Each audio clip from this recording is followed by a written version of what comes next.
కీర్తి ఒంటరిగా రూమ్లో కూర్చొని ఏడుస్తూ ఉంటుంది. వాళ్ళ పెళ్లి వీడియో ఉన్న పెన్ డ్రైవ్ మంటల్లో కాలిపోయేసరికి అది తలుచుకొని కీర్తి చాలా బాధపడుతూ ఉండేసరికి కీర్తిని ఓదార్చడానికి విశాలాక్షి, తులసి ఇద్దరు కూడా వచ్చి ఏం బాధపడబాకు వదిన అని తులసి ఏడుస్తున్న కీర్తిని ఓదారుస్తూ ఉంటుంది.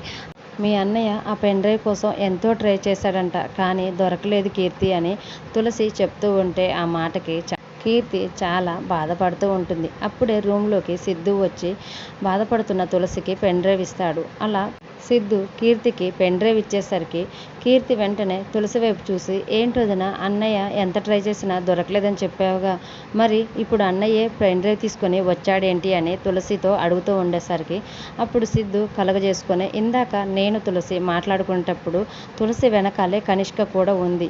మళ్ళీ పెన్ డ్రైవ్ దొరికిందని తులసికి చెప్తే కనిష్క పెన్ డ్రైవ్ ఉందా అని ఏదో తలతిక్క ప్లాన్ ఏదో ఒకటి వేసి మళ్ళీ గోలగోల చేస్తుందని తులసితోటి ఇందాక నేను లేదని అబద్ధం చెప్పాను, దొరకలేదు అని చెప్పేసరికి తులసి కూడా నీకు అదే చెప్పి ఉంటుందని సిద్ధు కీర్తితో అంటూ ఉంటాడు.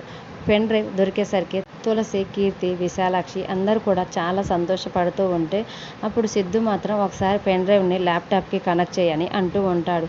కీర్తి వెంటనే పెన్ డ్రైవ్ తీసుకొని ల్యాప్టాప్ కనెక్ట్ చేసేసరికి ఆ పెన్ డ్రైవ్లో హరీష్, కీర్తి ఉన్న పెళ్లి వీడియో ప్లే అవుతూ ఉంటుంది. అది చూసి కీర్తి చాలా సంతోషపడుతూ ఉంటుంది.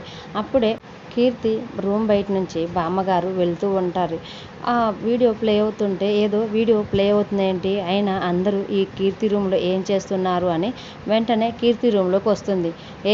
ఏం చేస్తున్నారు అందరు ఇక్కడ, ఏం వీడియో అది అని బామ్మగారు అందరినీ అడుగుతుండేసరికి అలా రూమ్లోకి వచ్చిన బామ్మగారిని చూసి అందరూ ఒక్కసారిగా షాక్ అవుతారు.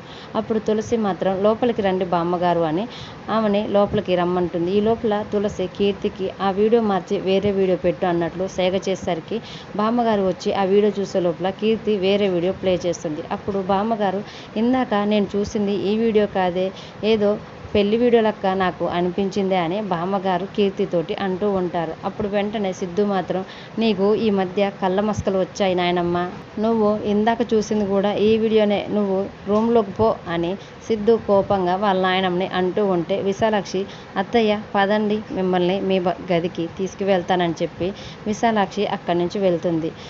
మరోవైపు పెన్ డ్రైవ్ ఎలాగైనా సంపాదించి తీసుకొని వచ్చినందుకు తులసి సిద్ధు చేతులు పట్టుకొని ప్రేమగా సిద్ధు వైపు చూస్తుంది. సిద్ధు చేతుల్ని తన చేతిలోకి తీసుకొని ప్రేమగా ముద్దు పెట్టబోతుంటే సిద్ధు మాత్రం కోపంగా తులసి చేతిని విదిలించేస్తాడు. సిద్ధు తులసిల మధ్య దూరం ఎప్పుడు తగ్గుతుందనేది అప్కమింగ్ ప్రోమోలో చూద్దాం. వీడియో నచ్చితే ప్లీజ్ లైక్ చేసి మన ఛానల్ని సబ్స్క్రైబ్ చేసుకోండి. Thanks for watching.